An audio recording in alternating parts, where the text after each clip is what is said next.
Her madness was seductive because it was obvious. One always knew where one stood with her, right on the precipice of the great abyss. "Leap in," her eyes said to me, gleaming with the joy of some colossal cosmic joke. Through her demented visions I could escape the long, bleak stagnation of Orokin existence. All our senses had been glutted to numbness centuries ago. Yet she was still, in her way, fresh, eternal, limitless in her hunger. She summoned me to her bath one evening. I strode across the mingling puddles of perfumed water and blood and stood dutifully to attention. "I'm bored, Roth. Let's kill all the other Orokin and take over."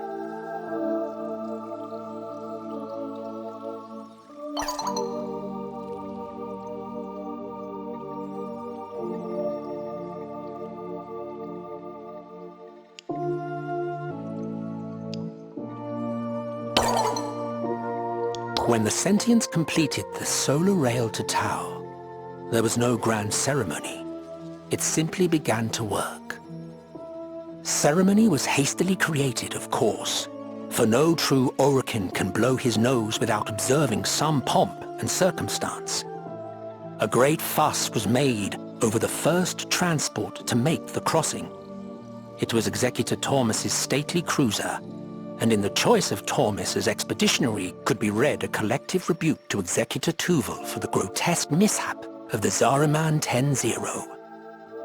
Out Tormus went, and back Tormus came, carrying wondrous bejeweled memories of a new system and new worlds to settle. Within days, a flotilla of colonist ships had departed, eager to step foot on the virgin shore. The sentient attack that followed rather spoiled the mood. Oh! Sorry! Artists will play with the volume off.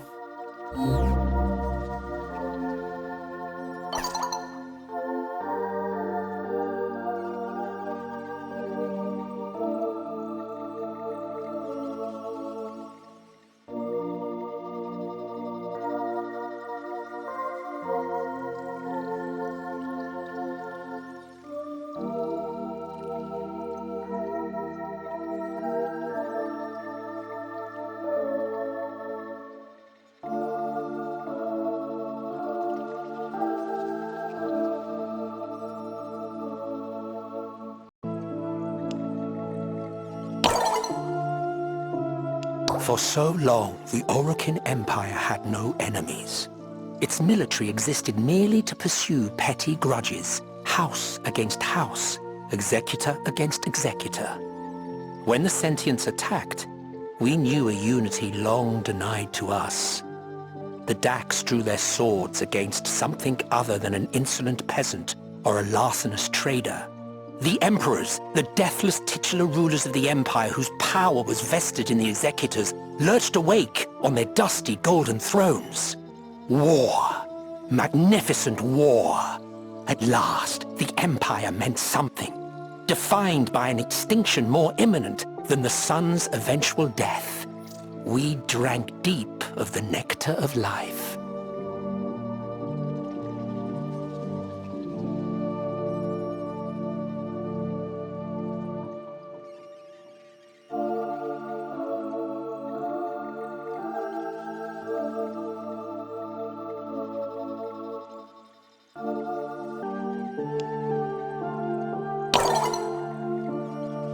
We did not expect to lose. After the Sentients' first expeditionary strike, we had prepared a punitive counterblast. The Gilderglass Enchantress rose out of Serra's fog on lethal wings, a galleon laden heavy with drones and silver-armored myrmidons. Circuitry, fine as mist, formed a delicate lace beneath their translucent plating. So vast she was that she barely cleared the edges of the solar rail. The Sentients made sure we saw the outcome. They sang and our technology failed. Our warriors struggled and suffocated inside their shining suits. The crew of the Gilderglass Enchantress roasted alive as she swan-dived engineless through the skies of Tau, a complex and costly firework. Everything in orders, operator? Is that a pun? I will attempt to bypass this fault.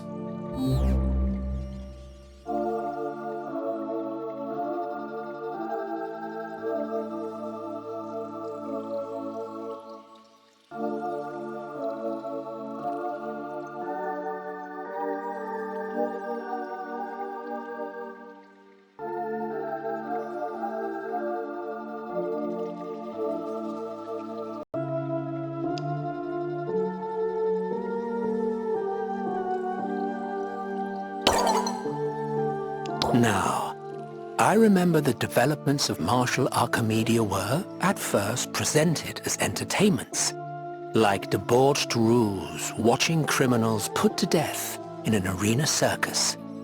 We fancied we were coming up with new and titillating ways to dispatch a far inferior foe. How we flattered ourselves. In truth, we innovated desperately, knowing ourselves outmatched by our protean enemies.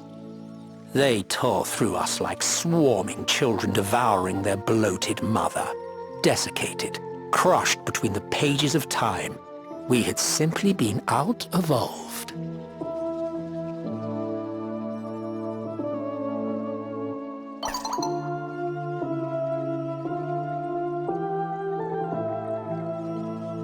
Operator, Ordis is picking up a distress signal. Wait, no. It's just the corpus peddling their wares again. Get off the emergency frequency!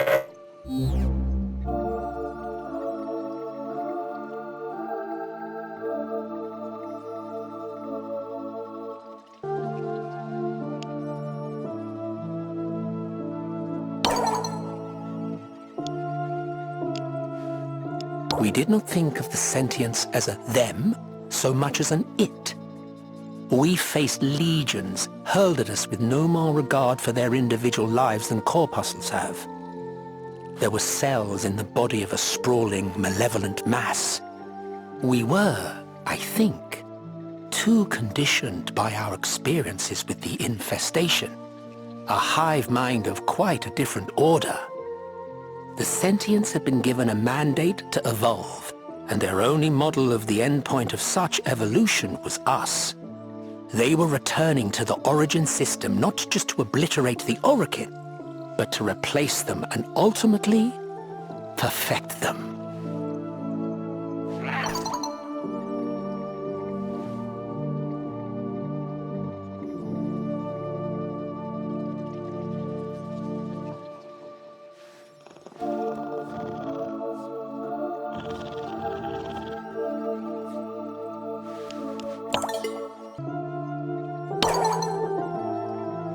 Nothing quite speaks to the pomposity with which we creatures treat the carnage of war quite as succinctly as the bannermen, those who must be protected at all costs and followed without question.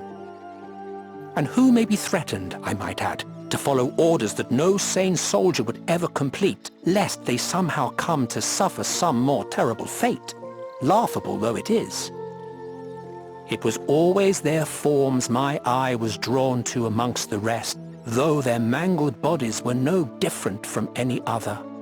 It was always the standard they still bore, glittering in its Orokin gold and smeared in dappled crimson. I always ensured it stood proud upon the field before I departed.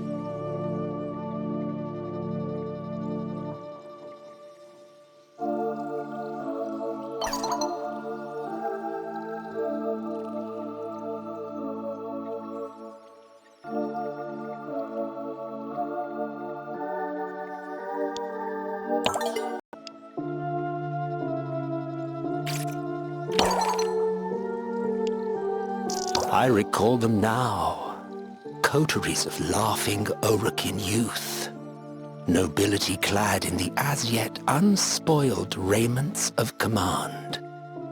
Childhood friends now in charge of legions of Dax, of Grineer, null matter cells, self-replicating carcinators, primitive biodrone blade spiders, canisters of low-tech troops, golden boys and girls with ravening devils at their beck. Their arrogance trickles like stinging sweat into my mind. They drank and sang, boasting of the times to come. They would make names for themselves, raise their families high in honor. So many of them fell. Not even their bodies were returned. To prevent the enemy from gleaning our secrets, they were Kuva-jolted to liquefy upon death.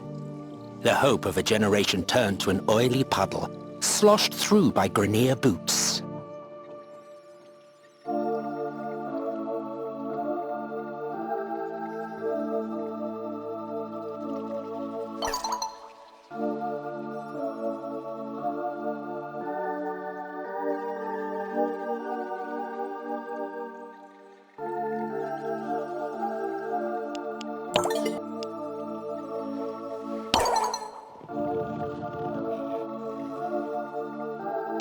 It was Skarn, testy, cerebral and acerbic, who had first mooted the plan back in the days before the war.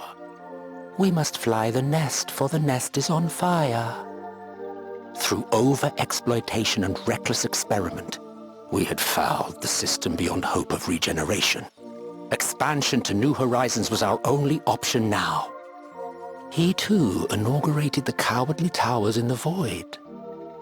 The dread of a sentient return was so strong in him that he could only imagine retreat to islands within the void sea.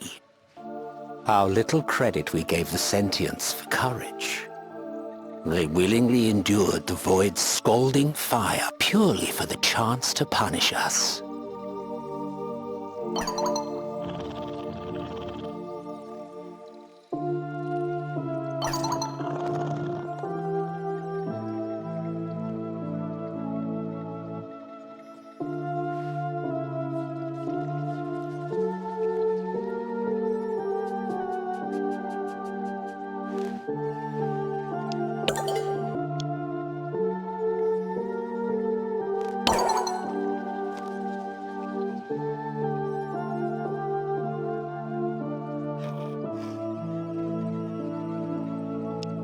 After the first sentient invasion of the system and the disastrous Orokin riposte, a curious silence reigned.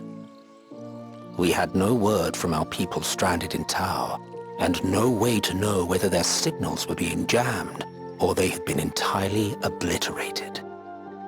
I found myself petitioned for opinions. As strategist, I was expected to comprehend the enemy. The sentients could have destroyed the solar rail terminus above Tau at any time, yet the rail was still active. Why? What did they gain from leaving the gate open? Were they united in their aggression? Or did some yet hope for peaceful coexistence?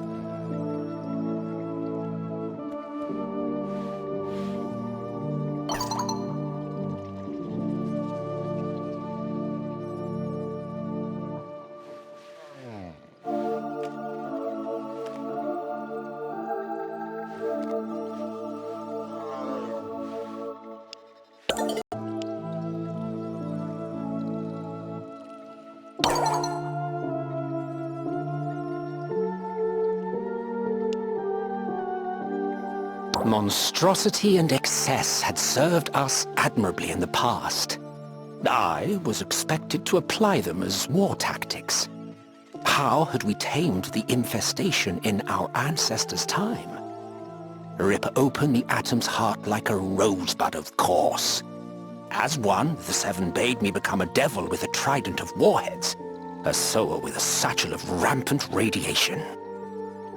That was the day we learned the sentients were not only capable of nullifying our technology, but also of commandeering it.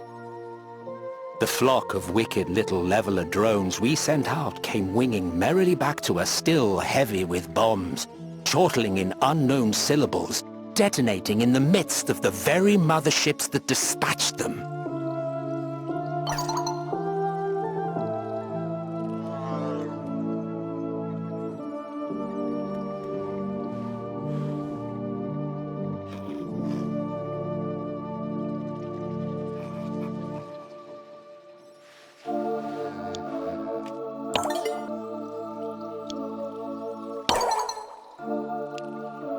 losses were absurd.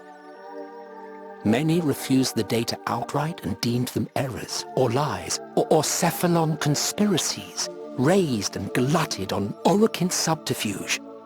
It was easy for them to reject the truth now. From that moment forth, they lived in a fantasy engineered for their comfort.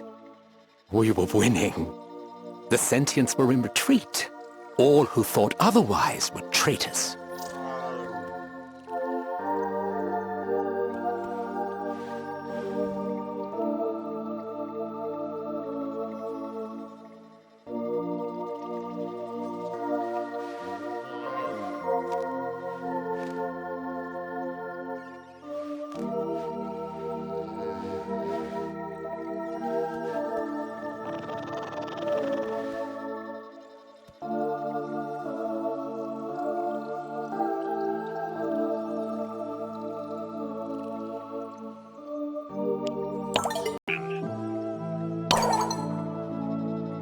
Many of the sentients evolved between encounters, so we could never be sure that we would face the same foe twice.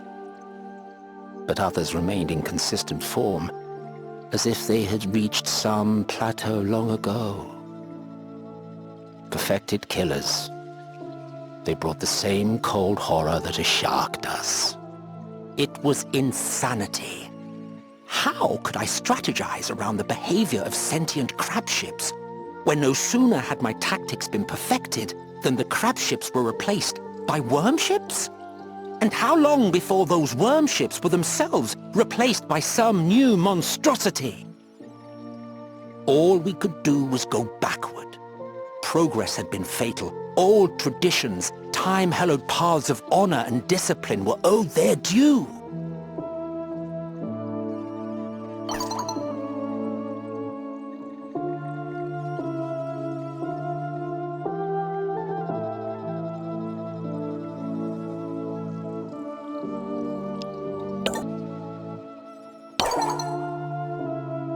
I was effortlessly expert with many of our weapons, but I excelled in the use of one. The lie. I brandished it most often against my own troops. I whipped them to the bone with lies of duty and discipline. I smothered them with the lie that the war could be won. I pierced them with the lie of my favor, my most esteemed regard for them. Alone, in private, I turned that weapon on myself. Oh, how I bled!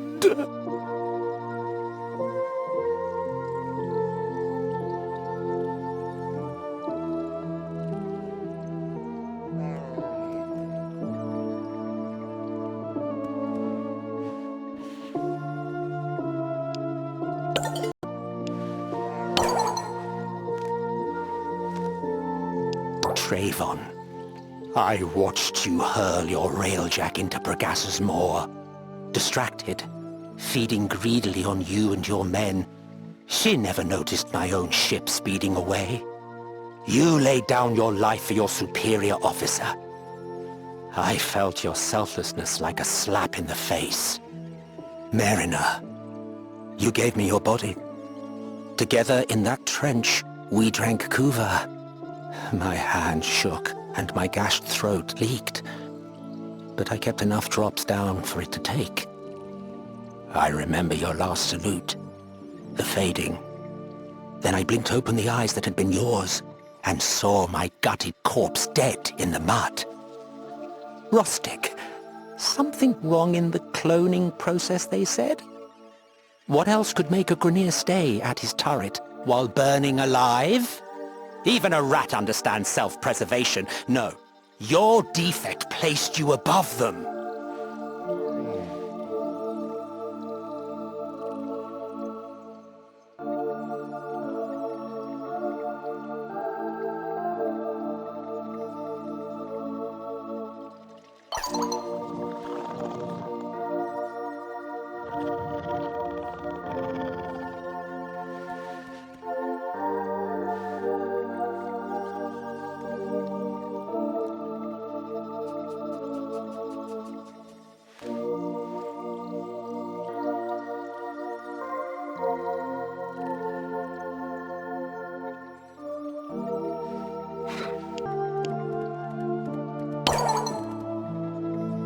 At first, the Warframe seemed more of an artistic statement than a legitimate weapon. The war was all but lost. The sentients were unvanquishable.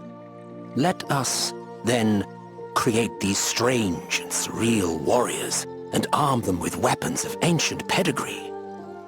At least our defeat shall be beautiful, memorable. But against all expectations they prevail. Soon, stories of outrageously improbable heroism filtered back from the front. Warframes had appeared from the sky, angel-like, liberating captives and devastating sentient strongholds.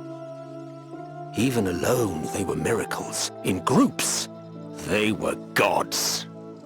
Little wonder, then, that they were seen as mere propaganda.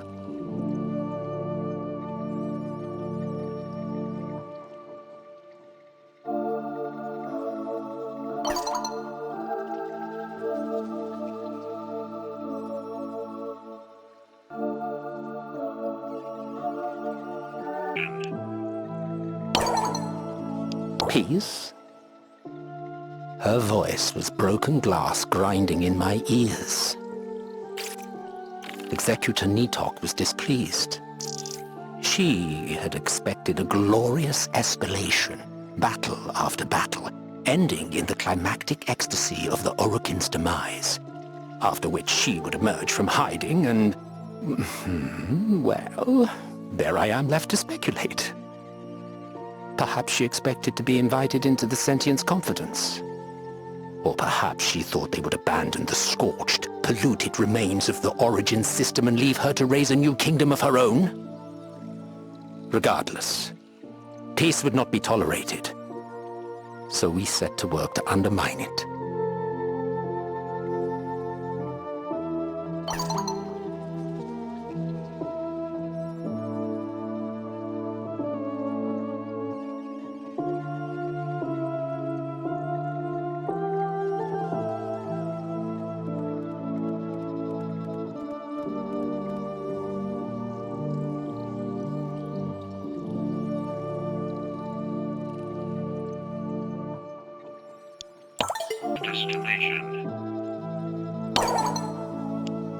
Among the 7 executors, Ballas had styled himself first among equals. Ever the diplomat, ever the honey-voiced persuader, he resolved the grudges and disputes of the others. I found to my utter glee that he was now the rose caught between 2 thickets of thorns. The warmonger faction headed by Nitok pulled one way, the pacifist under Skarn pulled another. Ballas was obliged to decide and earn the scathing enmity of whichever Kade he did not side with. For reasons I cannot guess, he chose peace. It was 4-3, so the ravening sentients were suddenly allies and friends. One way or another, he shall come round, Nitok promised, even as I was dispatched to seek out malcontents among the garrisoned Dax.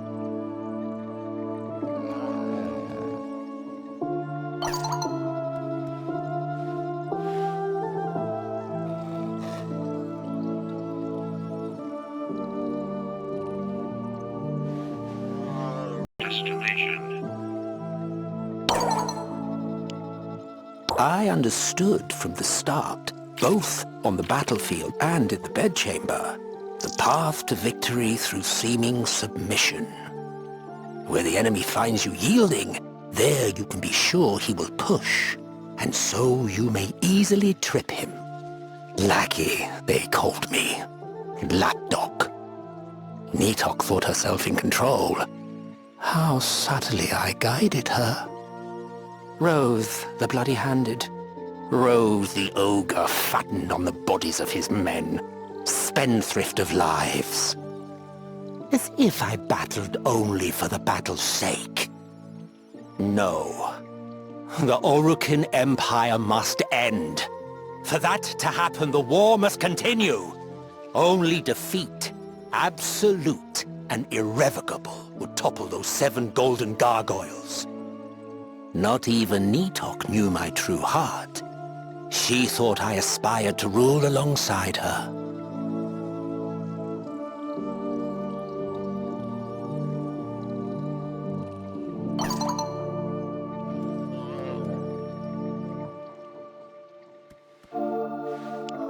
destination.